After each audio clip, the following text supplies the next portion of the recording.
You ever find yourself yelling at your teen and then almost immediately thinking, why did I just do that again? Even when you promised yourself you wouldn't.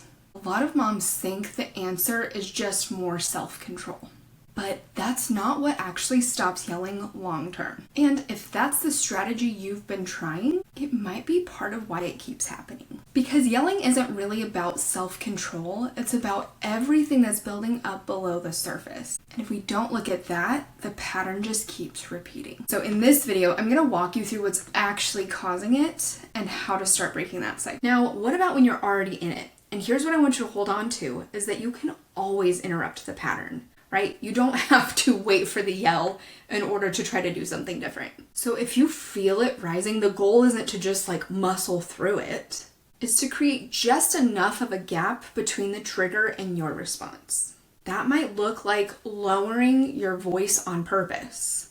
Not because you're not upset, but because it physically shifts something in your body when you do it. It might look like stepping out of the room for 60 seconds. Not storming off, just creating space.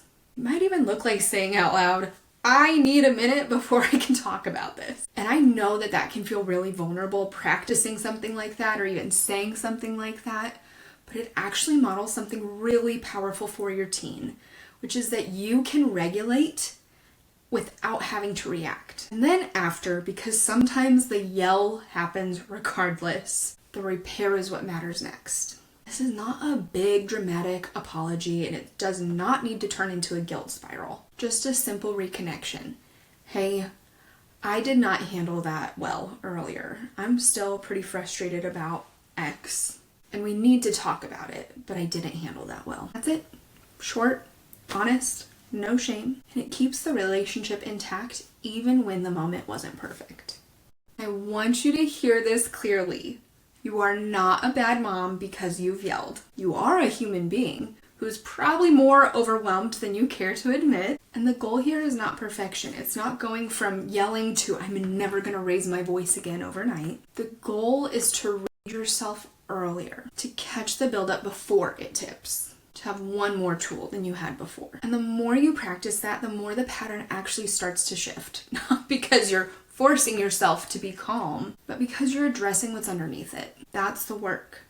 And it's slower than a quick fix, but that's the work that will actually last. Because the hardest part isn't always knowing what to do, it's knowing how to access it when you're already in it. And that's exactly why I created the 3-minute reset script. So if yelling has become a pattern in your home, I really recommend you grabbing it. It gives you something to come back to in those moments when you feel it building.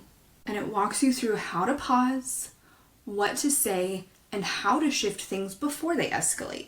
And if you're wanting more than just how to manage it in the moment, and you're actually wanting to break the pattern long term, that's what I support moms with inside my membership. So make sure you're subscribed, because in the next video, we're gonna be talking about when you're in those moments, when you feel the reaction coming, and we're gonna make it really practical.